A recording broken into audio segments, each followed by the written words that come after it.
ನಮಸ್ಕಾರ. ಆತ್ಮೀಯ ವಿದ್ಯಾರ್ಥಿಗಳಾಗಿರ್ಬೋದು, ಪೇರೆಂಟ್ಸ್ ಆಗಿರ್ಬೋದು, ಬಹಳಷ್ಟು ಏನೈತ್ಲ ಡೌಟು ಕೇಳತ್ತಿದ್ರಿ. ಈಗೊಂದು 2-3 ದಿನ ನಾನು ಒಂದು ಸ್ವಲ್ಪ ಎಕ್ಸಾಮ್ ಇದ್ದು ಅಂಥೇಳಿ ಒಂದು ಸ್ವಲ್ಪ ವಿಡಿಯೋನು ಮಾಡಿಲಾಗಿದ್ನಿ. ಅದಕ್ಕೋಸ್ಕರನ BAMS ಆಪ್ಷನ್ ಎಂಟ್ರಿ ಯಾವಾಗ ಸ್ಟಾರ್ಟ್ ಆಗ್ತತಿ ಮತ್ತು MBBS ಫಸ್ಟ್ ರೌಂಡಿದ್ದು ಯಾವಾಗ ಬಿಡ್ತಾರೋ ಅಂಥೇಳಿ ಬಹಳಷ್ಟು ಜನ ಏನು ಕೇಳತ್ತಿದ್ರಿ. MBBS ಏನೈತ್ಲ ಇನ್ನೂ ಒಂದು 2 ದಿನ ಆಗ್ಬೋದು. ಯಾಕಂದ್ರೆ ಇವತ್ತನ ಆಪ್ಷನ್ ಎಂಟ್ರಿ ಏನೈತ್ಲ ಮಾಡಕ್ಕೆ ಏನೈತ್ಲ ಟೈಮ್ ಕೊಟ್ಟಿದ್ರು. ಮತ್ತು ಇನ್ನೊಂದು ಏನಂದ್ರೆ ಈಗ ಕೆಲವೊಂದಿಷ್ಟು ವಿದ್ಯಾರ್ಥಿಗಳಿಗೆ ಏನೈತಿ ಈಗ ಕಾಲೇಜ್ ಸಿಕ್ಕಿರೋದೇನೈತ್ಲನ ಖುಷಿನ ಆಗಿರ್ತೈತಿ. ಆದ್ರೆ ನಿಮಗೆ ಏನು ಹೇಳ್ಬೇಕಂದ್ರೆ ಕಾಲೇಜ್ ಏನೈತ್ಲ ಚೇಂಜ್ ಆಗೋ ಪಾಸಿಬಿಲಿಟಿ ಏನೈತ್ಲ ಜಾಸ್ತಿ ಇರ್ತೈತಿ. ಯಾಕಂತ ಕೇಳ್ಬೋದು ನೀವು. ಆಲ್ರೆಡಿ ಇನ್ನೂ ಬಹಳಷ್ಟು ಏನೈತ್ಲ ಸ್ಟೂಡೆಂಟ್ಸು ಒಂದು ಸ್ವಲ್ಪ ಚೇಂಜಸ್ಸನ್ನು ಮಾಡ್ಕೊಂಡಿರ್ತಾರೋ.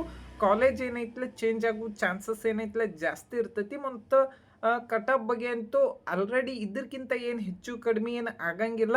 ಆದ್ರೆ ಕಾಲೇಜ್ಗಳು ನಿಮಗೆ ಯಾವೆಲ್ಲ ಅಲೌಟ್ಮೆಂಟ್ ಆಗ್ಯಾವ ಈಗ ಒಂದು ಸ್ವಲ್ಪ ಚೇಂಜ್ ಆಗೋ ಪಾಸಿಬಿಲಿಟಿ ಇರ್ತೈತಿ. ನೆಕ್ಸ್ಟು BAMSದ ಆಪ್ಷನ್ ಎಂಟ್ರಿ ಯಾವಾಗತ್ತೆ ಬಹಳಷ್ಟು ಪೇರೆಂಟ್ಸ್ ಆಗಿರ್ಬೋದು, ಸ್ಟೂಡೆಂಟ್ಸ್ ಆಗಿರ್ಬೋದು ಈ ಡೌಟನ್ನು ಕೇಳತ್ತಾರ.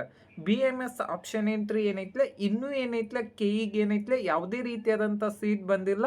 ಇನ್ನೂ ವೇಟ್ ಮಾಡಿರಿ. ಯಾಕಂದ್ರೆ ಪ್ರತಿ ವರ್ಷವೂ ಕೂಡ KEದಿಂದ ಆಗಿರ್ಬೋದು ಪ್ರತಿ ವರ್ಷ ಅರೌಂಡ್ ನಾನು 3-4 ಇಯರ್ಸ್ದಿಂದನೂ ನೋಡತ್ತೀನಿ.